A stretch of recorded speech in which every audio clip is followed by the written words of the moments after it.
चलो, जय श्री राम प्यारे बच्चों। लेसन नंबर 6 पार्ट 6 रोकड़ प्रवाह पत्रक अपना अकाउंट पार्ट 2 का एक लास्ट चैप्टर है। बराबर, वैसे तो 5वां चैप्टर बाकी है बट ये लास्ट चैप्टर है रोकड़ प्रवाह पत्रक। और बोर्ड में ये चैप्टर 6 नंबर के लिए आता है। एक एमसीक्यू जाएगा और एक एक वाक्य वाला एक आएगा और 4 नंबर का एक क्वेश्चन सेक्शन डी में आएगा।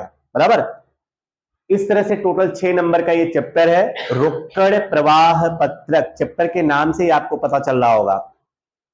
प्रवाह मतलब आवक और जावक, रोकड़ प्रवाह मतलब रोकड़ की आवक और जावक। रोकड़ प्रवाह पत्रक, जिस पत्रक में रोकड़ की आवक और जावक को रिकॉर्ड करते हैं या तो लिखते हैं, उस पत्रक को रोकड़ प्रवाह पत्रक कहते हैं। ठीक है, रोकड़ प्रवाह पत्रक, रोकड़ के प्रवाह मतलब रोकड़ की आवक और रोकड़ की जावक को दर्शाने वाले पत्रक को रोकड़ प्रवाह पत्रक कहते हैं। बराबर, इस तरह से आपको रोकड़ प्रवाह पत्रक का वो लिख देना है फिर अगर आपको पूछता है तो। और रोकड़ प्रवाह मतलब रोकड़ की आवक और रोकड़ की जावक, इसको बोलते हैं रोकड़ प्रवाह। और जिस पत्रक में रोकड़ की आवक और जावक को लिखते हैं उसको बोलते हैं रोकड़ प्रवाह पत्रक। ठीक है बच्चों, रोकड़ की आवक और जावक तो आप जानते हो ना। चलो, अब उसके बाद रोकड़ प्रवाह की प्रवृत्तियां, व्यवसाय में कौन कौन सी प्रवृत्ति से हमारे पास रोकड़ा आता है और कौन कौन सी प्रवृत्ति से हमारे पास से रोकड़ा जाता है। बराबर, ऐसी प्रवृत्ति को रोकड़ प्रवाह की प्रवृत्ति कहते हैं। बराबर, कि रोकड़ प्रवाह की प्रवृत्तियां मतलब ऐसी कौन सी प्रवृत्तियां हैं व्यवसाय में जिनसे हमारे पास पैसे आते हैं और जिनकी वजह से हमारे पास से पैसे जाते हैं। तो उन ऐसी प्रवृत्तियों को मेन 3 प्रवृत्ति में विभाजित किया गया है। बराबर, पहली प्रवृत्ति है परिचालन प्रवृत्ति, दूसरा है विनियोग की प्रवृत्ति और तीसरा है वित्तीय प्रवृत्ति। इस तरह से 3 प्रवृत्ति से व्यवसाय में रोकड़ की आवक और जावक होती है। ठीक है, पहला कौन सी प्रवृत्ति है? परिचालन प्रवृत्ति, दूसरा विनियोग की प्रवृत्ति और तीसरा वित्तीय प्रवृत्ति। अब थोड़ा थोड़ा इसके बारे में मैं बता दूं। पहले तो मैं विनियोग की प्रवृत्ति बता दूं। सिंपल विनियोग की प्रवृत्ति मतलब बिन चालू संपत्ति से संबंधित प्रवृत्ति। चलो बच्चों देखो इधर,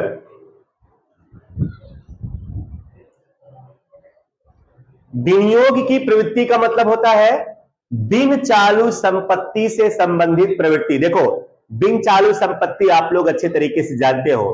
बराबर ना, जो लंबे समय की संपत्ति होती है जैसे जमीन, मकान, यंत्र, फर्नीचर, बिन चालू विनियोग, ये सब बिन चालू संपत्ति होती है ना। आप लोगों ने पार्ट 3 में सीखा है ना, संपत्तियों में 2 संपत्ति होती थी, बिन चालू संपत्ति और चालू संपत्ति। तो बिन चालू संपत्ति से संबंधित जो प्रवृत्तियां होती हैं उनको कौन सी प्रवृत्ति कहेंगे? विनियोग की प्रवृत्ति। मतलब बिन चालू संपत्तियों से संबंधित जो प्रवृत्तियां हैं, जैसे आपने कोई जमीन खरीदा तो पैसा जाएगा, आपने कोई मकान बेचा तो पैसा आएगा। बराबर, आपने कोई यंत्र खरीदा तो पैसा जाएगा। बराबर, आपने कोई फर्नीचर बेचा तो पैसा आएगा। तो ये सारी जो प्रवृत्तियां होती है, बराबर, संपत्तियों को खरीदने और बेचने वाली, शॉर्टकट में क्या, संपत्तियों को खरीदने और बेचने वाली जो अस्थायी संपत्तियां होती हैं, बिन चालू संपत्तियां जो होती हैं, उनकी खरीदी और बिक्री की जो प्रवृत्ति होती है तो कौन सी प्रवृत्ति होती है? विनियोग की प्रवृत्ति। अंडरस्टूड? तो विनियोग की प्रवृत्ति में कौन सी प्रवृत्ति आएगा? बिन चालू संपत्ति से संबंधित प्रवृत्ति। बिन चालू संपत्ति मतलब जमीन, मकान, यंत्र, फर्नीचर, विनियोग, या तो इनको खरीदोगे या तो बेचोगे, यही तो बातें होती है ना।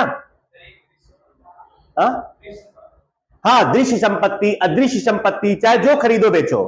बराबर ना, तो खरीदने और बेचने, संपत्तियों को खरीदने और बेचने वाली जो प्रवृत्तियां होंगी वो कौन सी प्रवृत्ति में आएंगी? बराबर ना, तो हम लोग व्यवसाय में संपत्तियों को बेचते और खरीदते हैं कि नहीं है? इनसे पैसा आता जाता है ना। तो अगर इस तरह की कोई प्रवृत्ति है तो उसको कौन सी प्रवृत्ति में लिखोगे? विनियोग की प्रवृत्ति, बराबर ना। आपको इन तीनों में से किसी एक प्रवृत्ति से रोकड़ प्रवाह पत्रक पूछेगा। रोकड़ प्रवाह पत्रक बनाने के लिए बोलेगा कि भाई परिचालन प्रवृत्ति से रोकड़ प्रवाह पत्रक बनाओ, या विनियोग की प्रवृत्ति से रोकड़ प्रवाह पत्रक बनाओ, या तो वित्तीय प्रवृत्ति का रोकड़ प्रवाह पत्रक बनाओ। तीनों में से किसी एक का रोकड़ प्रवाह पत्रक तुमको पूछेगा।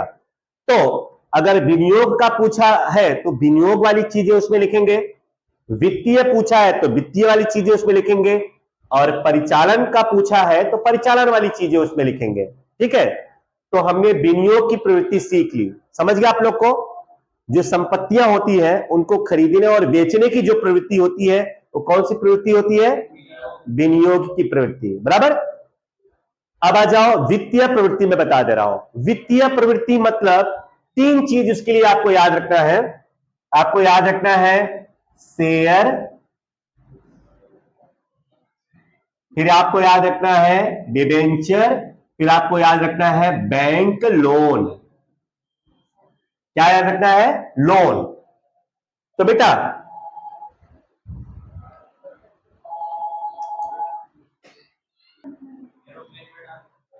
चलो बच्चों, वित्तीय प्रवृत्ति, हाँ याद रखना, इसमें नॉर्मली आपको शेयर, डिबेंचर और बैंक लोन, इन तीन चीजों से रिलेटेड जो प्रवृत्तियां होती है ना, जैसे शेयर हम लोग प्रकाशित करते हैं तो पैसे आते हैं, है कि नहीं?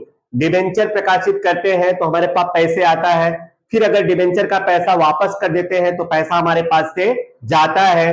फिर बैंक लोन, बैंक में से हम लोग लोन लेते हैं तो हमारे पास पैसे आते हैं, रोकड़ा आता है, और हम लोग बैंक का लोन वापस कर देते हैं तो हमारे पास से रोकड़ा जाता भी है। तो इस तरह से शेयर, डिबेंचर और बैंक लोन से रिलेटेड जो प्रवृत्तियां होती हैं, बराबर, इनके वजह से जो पैसे की आवक जावक होती है वो कौन सी प्रवृत्ति में लिखी जाती है? वित्तीय प्रवृत्ति में। ठीक है ना? वित्तीय मतलब फाइनेंस वाली जो प्रवृत्तियां होती हैं। ओके, तो चलो, तो इस तरह से हमारा वित्तीय प्रवृत्ति हो गया, बराबर।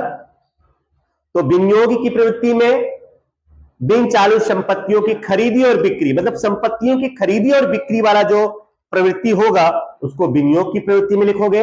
और लोन, डिबेंचर, शेयर, बराबर, शेयर का डिविडेंड, तो उनसे रिलेटेड जो प्रवृत्तियां होंगी वो किस में आएगा? वित्तीय प्रवृत्ति में। और परिचालन प्रवृत्ति में, बराबर, परिचालन प्रवृत्ति में मतलब व्यवसाय को चलाने के लिए जो नॉर्मल प्रवृत्तियां होती हैं, या तो इन दोनों के अलावा की जो प्रवृत्तियां होती है वो कौन सी प्रवृत्ति में आएगा? परिचालन, मतलब व्यवसाय को चलाने के लिए जो रेगुलर प्रवृत्तियां होती हैं उनको कौन सी प्रवृत्ति बोलते हैं? परिचालन प्रवृत्ति। जैसे हमने माल खरीदा, माल बेचा, माल हम लोग बार बार खरीदते हैं, बार बार बेचते हैं, हम लोग कर्मचारियों को वेतन चुकाते हैं, कमीशन चुकाते हैं, दुकान का भाड़ा चुकाते हैं, लाइट का बिल चुकाते हैं। तो इस तरह से जो नॉर्मल जावक और आवक होती है ना रोकड़े की, तो उसको कौन सी प्रवृत्ति बोलते हैं? परिचालन प्रवृत्ति। जो सामान्य प्रवृत्तियां होती है, कौन सी प्रवृत्ति? सामान्य प्रवृत्तियां। देखो ये सब असामान्य है। क्या हम लोग संपत्तियां बार बार खरीदते बेचते हैं? क्या नहीं खरीदते, बार बार नहीं। क्या बैंक से हम लोग बार बार लोन लेते हैं? क्या शेयर बार बार प्रकाशित करते हैं, हमेशा प्रकाशित करते हैं? क्या डिबेंचर हम लोग हमेशा प्रकाशित करते हैं या वापस करते हैं? क्या ये सब कभी कभार होती है, बराबर ना। बट परिचालन प्रवृत्ति मतलब व्यवसाय को चलाने की प्रवृत्ति। तो देखो भाड़ा हमको हर महीने चुकाने हैं, बराबर। अगर हमने ब्याज पर पैसा लिया तो ब्याज हर महीना चुकाना है। अगर हमने कर्मचारी रखे हैं तो हमको हर महीने वेतन चुकाने हैं, बराबर ना। माल हर महीने खरीदना और बेचना होता है। तो ये सब जो प्रवृत्तियां होती है कौन सी प्रवृत्तियां होती हैं? परिचालन प्रवृत्ति। ठीक है बच्चों, तो इस तरह से रोकड़ प्रवाह पत्रक में हमको रोकड़ प्रवाह की मुख्य तीन प्रवृत्तियां दी गई हैं, और इन्हीं तीनों प्रवृत्तियों का हमको रोकड़ प्रवाह पत्रक बनाना होता है। और तीनों में से किसी एक प्रवृत्ति का सवाल तुम्हारे बोर्ड में आता है। तुमको विनियोग की प्रवृत्ति से रोकड़ प्रवाह पत्रक पूछ सकता है, तुमको वित्तीय प्रवृत्ति से रोकड़ प्रवाह पत्रक पूछ सकता है, या तो तुमको परिचालन प्रवृत्ति से रोकड़ प्रवाह पत्रक पूछ सकता है। तो आज हम लोग पहले विनियोग की प्रवृत्ति से रोकड़ प्रवाह पत्रक सीखेंगे, ठीक है। तो विनियोग की प्रवृत्ति का पहले हम लोग सवाल करेंगे, फिर वित्तीय प्रवृत्ति से करेंगे और लास्ट में हम लोग परिचालन प्रवृत्ति का सवाल करेंगे, ठीक। तो चलो विनियोग की प्रवृत्ति के क्वेश्चन हम लोग स्टार्ट करते हैं। पहले आप लोग इतना लिख लो, ठीक है।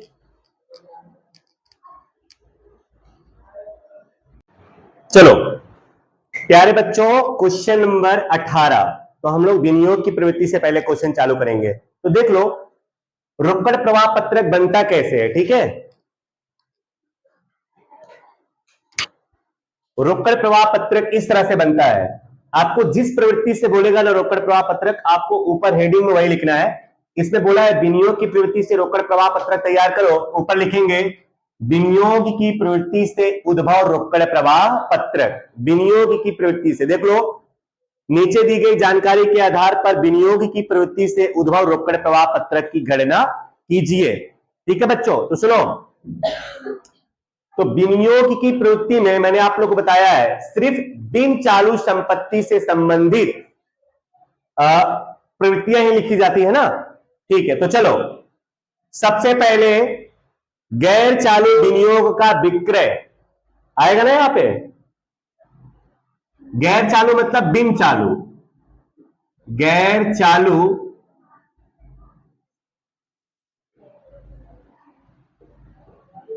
विनियोग का विक्रय। बोलो विक्रय किया है तो पैसा आएगा कि जाएगा?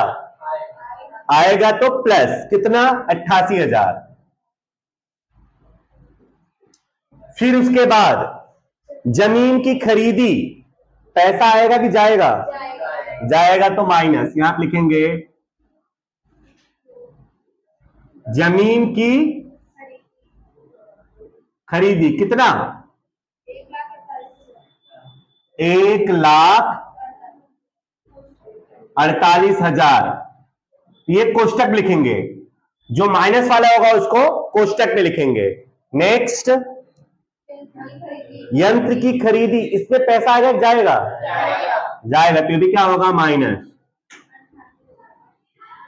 यंत्र की खरीदी कितना है बोलो? 98। ये भी क्या होगा? माइनस। फर्नीचर की बिक्री तो पैसा आएगा तो प्लस। फर्नीचर की बिक्री बोलो कितना है? ये क्या होगा? प्लस। फिर डिविडेंड मिला विनियोग पर ना, तो विनियोग की प्रवृत्ति है, विनियोग पर मिला है तो यहां पे लिखेंगे विनियोग पर डिविडेंड मिला। कितना मिला? ये क्या होगा? प्लस।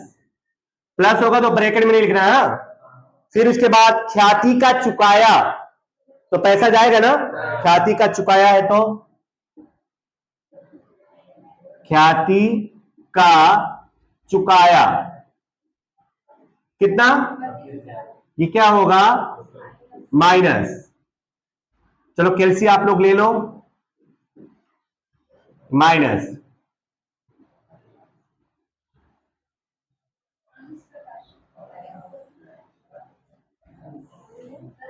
नेक्स्ट, अच्छा अंश प्रकाशित किया, तो बोलो अंश विनियोग की प्रवृत्ति में आएगा क्या? अंश कौन सी प्रवृत्ति मालूम है? वित्तीय। अंश मतलब शेयर, शेयर इसमें आएगा क्या? नहीं आएगा। उसके बाद डिबेंचरों का शोधन किया, तो डिबेंचर इस प्रवृत्ति में आएगा क्या? नहीं आएगा। फिर लोन लिया, तो लोन इसमें आएगा क्या? नहीं। तो सुन लो, नीचे की जो तीनों है इसमें क्यों नहीं लिखा मैं? क्योंकि वो तीनों कौन सी प्रवृत्ति है? वित्तीय प्रवृत्ति, बराबर ना, इसलिए हम लोगों ने इसको विनियोग की प्रवृत्ति में नहीं लिखा। एक काम करो, पहले प्लस वाला जोड़ लो, उसके बाद माइनस वाला जोड़ लो। फाइनली 1,05,000 आएगा ना माइनस में, 1,05,000 आएगा, ठीक है। और माइनस आएगा तो किसमें लिखना है तुमको? ब्रैकेट में, ठीक है। और इसको क्या लिखोगे? विनियोग की प्रवृत्ति से उद्भव जावक रोकड़ प्रवाह। देखो माइनस में आया तो जावक और प्लस में आया तो आवक, याद रखना। हाँ, जावक और आवक, आवक कब लिखोगे जब प्लस में रहेगा तब, और माइनस में रहेगा तो उसको क्या लिखोगे, जावक। कौन सी प्रवृत्ति से, विनियोग की प्रवृत्ति से। तो आप लिखेंगे विनियोग की प्रवृत्ति से, विनियोग की प्रवृत्ति से उद्भव जावक रोकड़ प्रवाह। कौन सा, जावक रोकड़ प्रवाह। एक बार फिर से सुन लो, ये 1,05,000 कैसे आया। पहले है माइनस वाला 1 2 3, तीनों को जोड़ो जरा, 1,73,000 आएगा शायद। तीनों को जोड़ो, 148 98 और 32, सॉरी 148 है ना माइनस में।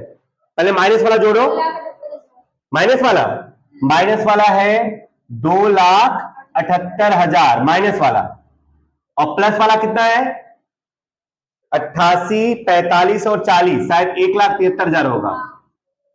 ये प्लस वाला है, तो एक माइनस और एक प्लस है, तो दोनों में क्या होगा,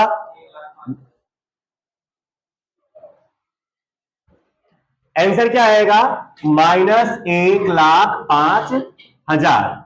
ठीक है, माइनस में आया तो हम लोग क्या लिखेंगे ब्रैकेट में। बोलो समझ पड़ा, कोई डाउट है, किसी को कोई डाउट हो तो पूछ लो अभी, बराबर। सुनो, विनियोग ये बिन चालू संपत्ति में आता है ना। जमीन बिन चालू संपत्ति में आता है, यंत्र ये भी बिन चालू संपत्ति में आता है, फर्नीचर ये भी बिन चालू संपत्ति में आता है, विनियोग का डिविडेंड तो विनियोग बिन चालू संपत्ति में, और ख्याति का चुकाया है तो ख्याति भी किस में आता है, बिन चालू संपत्ति में ही आता है। तो जिससे पैसा आएगा उसको प्लस में लिखना है, और जिससे पैसा जाएगा उसको माइनस में लिखना है। ठीक है, उसके बाद आपको ओवरऑल माइनस और प्लस कर लेना है। अगर माइनस में अंतर आया तो जावक रोकड़ प्रवाह, और प्लस में आंसर आया तो आवक रोकड़ प्रवाह। ठीक है, हाँ पूछो क्या बोल रहे थे, कोई डाउट।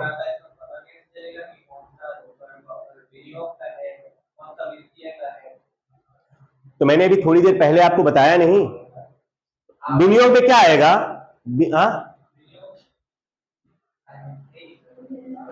तुमने लिखा नहीं, मैंने लिखवाया ना ब्रैकेट में। तो बिन चालू संपत्ति, हाँ तो वो विनियोग वाले में आएगा।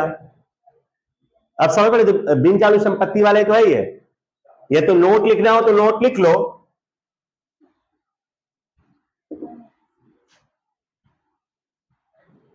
सिर्फ